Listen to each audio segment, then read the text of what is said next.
Hello everyone, welcome back. तो आज मैं आप लोग के लिए जो स्टॉक लेकर के आया हूँ, जो कंपनी का स्टॉक लेकर के आया हूँ, वो आपको शॉर्ट टर्म में बहुत ही अच्छे गेन दे सकता है अगर स्विंग ट्रेड की बात करते हैं। वहीं अगर इसको लॉन्ग टर्म होल्ड करने की भी बात करते हैं तो वो आपको मल्टी बैगर रिटर्न्स भी दे सकता है। तो चलिए वीडियो को शुरू करते हैं।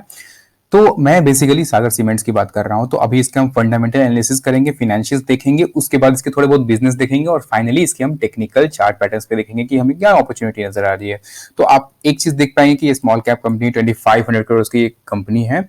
वहीं अगर इसके मुकाबले अगर हम इसका पीई देखें, प्राइस टू अर्निंग रेशियो देखें, तो 13.7 का प्राइस टू अर्निंग रेशियो है। मतलब बहुत ही अभी ये सस्ते प्रीमियम पे ट्रेड करना है। वैल्यूएशन काफी अच्छी है प्राइस के मुकाबले। तो अभी इस जगह पोजीशन बनाना काफी अच्छा होगा लॉन्ग टर्म पर्सपेक्टिव से या शॉर्ट टर्म पर्सपेक्टिव से। उसके बाद अगर हम इसके आरओसी देखते हैं तो आरओसी का मतलब होता है simply return on capital employed. जितना कैपिटल कंपनी में लग रहा है इसके बिजनेस को ग्रोथ बनाने के लिए, उस मुकाबले रिटर्न कितना आ रहा है, तो सिंपली ये हमें वो इंडिकेट करता है। तो 20% का रिटर्न ऑन कैपिटल एम्प्लॉयड ऐसे कंपनी में, जो सीमेंट कंपनी की अगर बात करते हैं, हैवी बहुत ज्यादा कैपिटल वाली कंपनी होती है, तो वहां पे आपको 20% का डिसेंट, काफी डिसेंट आरओसीई है। तो बहुत ही अच्छा ये आपको आरओसीई है।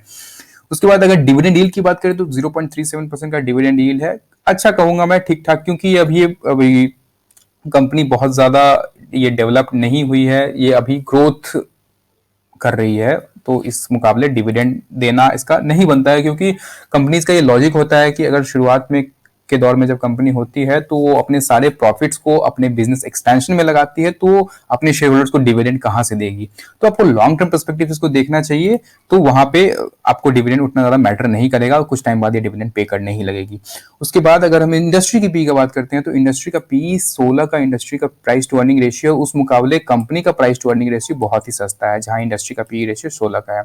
उसके बाद मैं एक इंपॉर्टेंट चीज आपको बताता हूं, इसका देखिए आप, यहाँ पे ईवी एबिडा रेशियो है, ठीक है, 7.44 का ईवी। अब ये ईवी एबिडा क्या होता है, मैं आपको सिंपली इतना आसान शब्दों में बताता हूं कि ईवी का मतलब होता है इंटरप्राइज वैल्यू, और वहीं एबिडा का मतलब होता है, ये एक्रोनीम है एक्चुअली, तो एबिडा का मतलब होता है यहाँ पे earnings before interest, tax, depreciation and amortisation. तो अब इसका मतलब क्या है, तो सिंपली आप इतना समझो, ईवी एबिडा का फॉर्मूला होता है अर्निंग्स या sorry enterprise value by EBITDA, मतलब इंटरप्राइज की जितनी वैल्यू है बाई एबिडा। और एबिडा का मतलब सिंपली इतना समझो कि जितनी कंपनी अर्न करनी है, मतलब कैपिटल के रूप में, और अर्निंग्स बिफोर इंटरेस्ट टैक्स, अब इतना समझो, तो वो यहाँ पे ये शो करता है, ये उसका ये रेशियो है। अब मतलब क्या है इसका, कितना रहना चाहिए, तो ये 10 के नीचे बहुत ही अच्छा माना जाता है। यहाँ तो आपको 7.44 का ईवी एबिडा मिल रहा है। मतलब कि अगर इसका डिनोमिनेटर ज्यादा होगा तो आप खुद समझो ना, अगर अर्निंग्स ज्यादा होगी, मतलब कंपनी के वैल्यूएशन के मुकाबले, इंटरप्राइज वैल्यू के मुकाबले, तो ये अच्छी बात है ना। तो इसलिए डिनोमिनेटर अगर ज्यादा है तो वो अच्छी बात है, अगर डिनोमिनेटर ज्यादा होगा तो उस रेशियो का वैल्यू ऐसे ही कम जाएगा। तो ईवी एबिटा जितना कम है उतना बेटर है, ठीक है। आपको समझ में आया, तो ये बहुत ही मुझे अट्रैक्टिव लग रहा है इस पॉइंट ऑफ व्यू से। तो ईवी एबिटा बहुत अच्छा है, मतलब यहाँ पे आप लॉन्ग टर्म इन्वेस्टमेंट का सोच सकते हैं बहुत अच्छे तरीके से। उसका डेट टू इक्विटी अगर आप देखें तो 0.62 का डेट टू इक्विटी है। थोड़ा सा मुझे ज्यादा लग रहा है, बट आगे चल के देखते हैं क्यों ज्यादा है और इसके पीछे कारण क्या है, तो हमें इसमें इन्वेस्ट करना भी चाहिए या नहीं। चलिए देखते हैं। प्रोज के रूप तौर पे आपको कंपनी में बहुत सारे प्रोज मिल जाएंगे। आप देख सकते हैं इसके प्रॉफिट ग्रोथ मतलब 13.19 का सीएजीआर है, मतलब कंपाउंडेड एनुअल ग्रोथ रेट 33.19 का, बहुत ही डिसेंट है ये। उस मुकाबले कौन ज्यादा कुछ नहीं आपको देखने को मिलेगा कंपनी में। उसके बाद अगर हम इसके प्रॉफिट एंड लॉस स्टेटमेंट की बात करते हैं तो आप एक चीज देख पाओ कि कंपनी ने जो भी रेवेन्यू जनरेट किया है, जो भी सेल्स के थ्रू इसके पास रेवेन्यू आ रहा है, वो कंसिस्टेंटली ग्रोथ कर रहा है। मतलब किसी ईयर कम ज्यादा आपको देखने को नहीं मिलेगा। यहाँ देख सकते हैं 116 करोड़ से बढ़ करके अभी इस फाइनेंशियल ईयर की बात करते हैं तो 1300 करोड़ का इसका मतलब आपको सेल्स हुआ है। लास्ट ईयर के मुकाबले आप देख सकते हैं 1175 करोड़ का इसका सेल्स था, अभी वहां पे 1371 करोड़ का सेल्स है। उस मुकाबले अगर हम इसके एक्सपेंसेस देखें तो एक्सपेंसेस में भी यहाँ पे आप देख सकते हैं उस मुकाबले कमी आई। अब क्यों कमी आई है, तो चलिए हम जाके देखते हैं।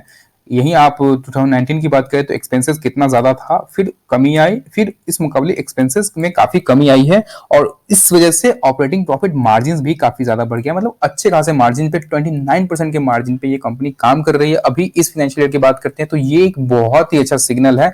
क्यों है, चलिए हम देखते हैं। तो एक्सपेंसेस अगर हम इसको थोड़ा सा एक्सपैंड कर लें तो देखिए आपको मटेरियल कॉस्ट यहाँ पे कितना ज्यादा कम हो गया है। तो अब ये क्यों हुआ है, क्योंकि अगर कंपनी एक्सपैंड करती है, कंपनी बड़ी होती है, तो वहां पे चीजें एक्सपेंशन के साथ साथ बहुत सारे एडवांटेज हो जाते हैं। तो वही मटेरियल कॉस्ट आपको ज्यादा बल्क अमाउंट में कंपनी लेती है तो मटेरियल कॉस्ट कम पड़ जाता है।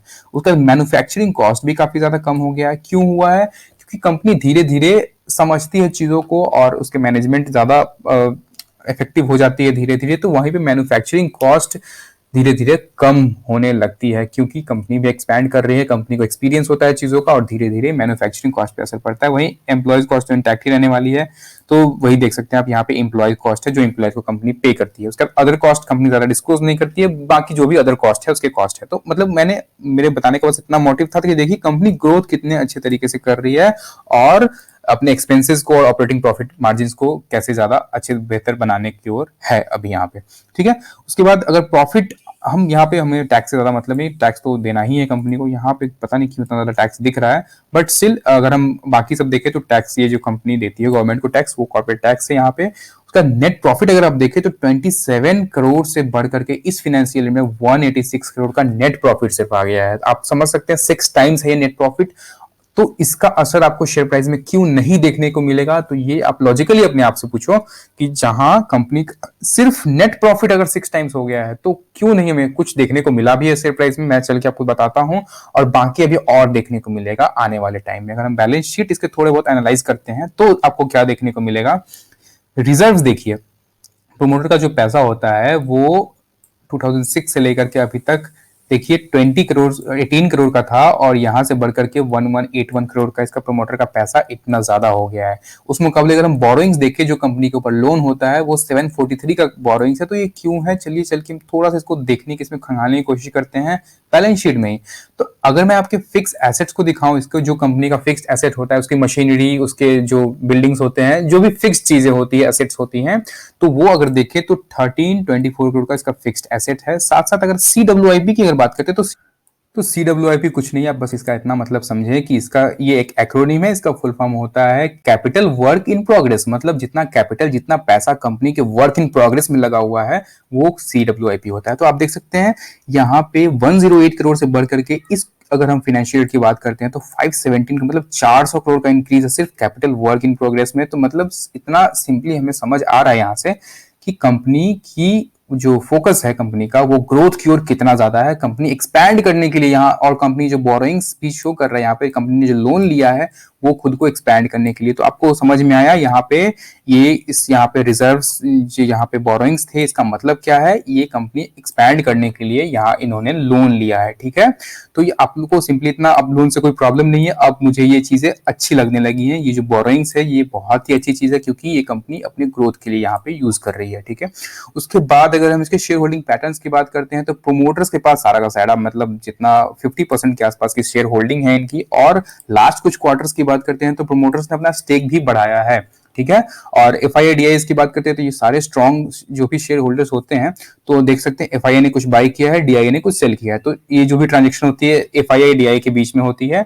FII जब सेल करते हैं, DIS बाई करते हैं। ठीक है, उसके बाद पब्लिक की बात करें तो पब्लिक के पास शेयर होल्डिंग बहुत ज्यादा लग रही है, तो अच्छी चीज नहीं है, बट इसको एक्सपैंड करके देखते हैं तो नहीं, पब्लिक के पास ज्यादा शेयर होल्डिंग नहीं है। ये जो आपको दिख रहा है ना, ये यहाँ पे AVH resources India private limited, तो एक्चुअली में ये जो बड़े बड़े स्टेक्स होते हैं ना, आप उसे एज ए प्रमोटर ही कंसीडर करो। जो भी बड़े प्रमोटर नहीं भी कंसीडर करना है तो आप उसको स्ट्रॉन्ग हैंड्स कंसीडर करो, क्योंकि जिसके पास कंपनी की इतनी ज्यादा स्टेक है वो कंपनी की ग्रोथ की ओर ही ध्यान देगा, या फिर उसको उसको तो पता है ना यार कि कंपनी क्या कर रही है, नहीं कर रही है, और उसने अपने क्यों स्टेक्स इसमें ले रखे हैं। तो आप बस ज्यादा स्टेक समझ के आप बस अब निश्चिंत हो जाओ वहां पे कि इसके पास अगर इतना ज्यादा स्टेक है तो मुझे घबराने की जरूरत नहीं। रिटेलर्स के पास अब ज्यादा नहीं होना चाहिए।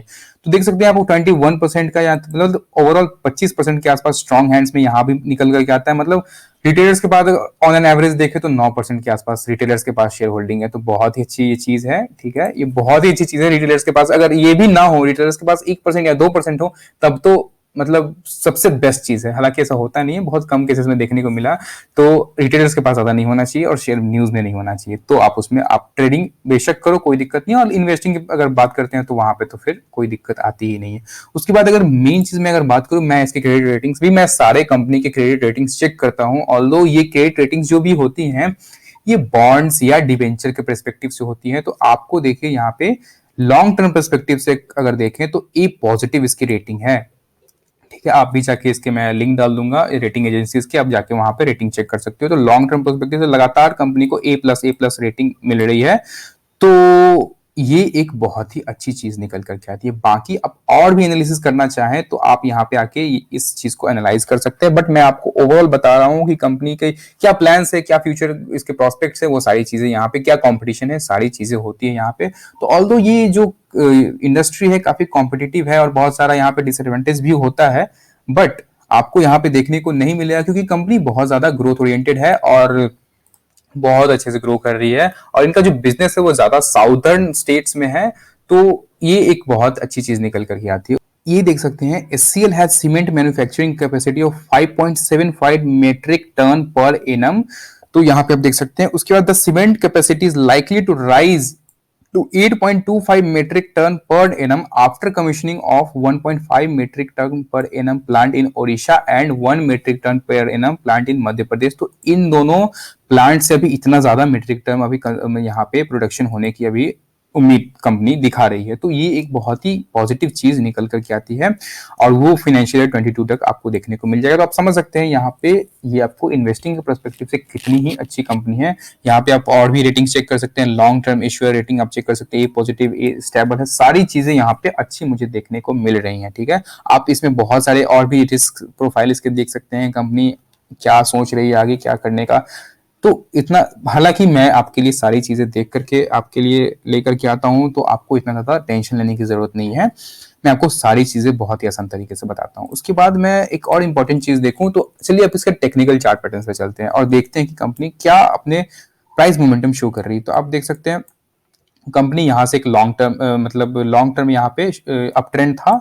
उसके बाद ये एक रेजिस्टेंस लेवल कंपनी को फेस करने को मिल रहा था स्टॉक प्राइस को। अल्टीमेटली इसने ब्रेक किया, यहाँ पे काफी टाइम तक कंसोलिडेट हुआ, फिर ये ऊपर की तरफ गया। ठीक है, उसके बाद फिर कंपनी एक शॉर्ट टर्म डाउन ट्रेंड में आ गया और उसके बाद पैंडेमिक का फॉल आया और फिर से कंपनी ऊपर की तरफ ये स्टॉक प्राइस मूव करने को रेडी था। यहाँ पे इसने फिर से एक रेजिस्टेंस लिया क्योंकि इंपॉर्टेंट लेवल था, फिर यहाँ पे इसने रेजिस्टेंस लिया, अल्टीमेटली इसको ब्रेक किया, एक बार इसने यहाँ पे रिटेस्ट किया और फिर ये कंपनी यहाँ से रॉकेट बन गया। और साथ ही साथ वॉल्यूम्स कितने ज्यादा है आप देख सकते हैं यहाँ पे, मतलब इंटरेस्टेड यहाँ पे इंस्टीट्यूशंस कितने ज्यादा इंटरेस्टेड हैं इस शेयर में। ठीक है, उसके बाद और इतना ऊपर जाने के बाद कंपनी फिर नीचे इसका स्टॉक प्राइस आ गया। ठीक है, तो अब ये नीचे है तो इसको आप एज एन अपॉर्चुनिटी देखो और यहाँ पे आप पोजीशंस बनाओ। देख सकते हो आप कैंडल कैसी बनी है यहाँ पे, मतलब यहाँ पे बायर्स बहुत ज्यादा हैं सेलर्स के मुकाबले। ये देख सकते हैं आप, मतलब एक हैमर टाइप की कैंडल बनी है, इसके टेल कितनी बड़ी है, मतलब लोअर प्राइस रिजेक्शन हुआ यहाँ पे, इसको सेलर्स नीचे लाने की कोशिश किए हैं बट अल्टीमेटली बायर्स इसको ऊपर लेकर के गए इस प्राइस को। ठीक है,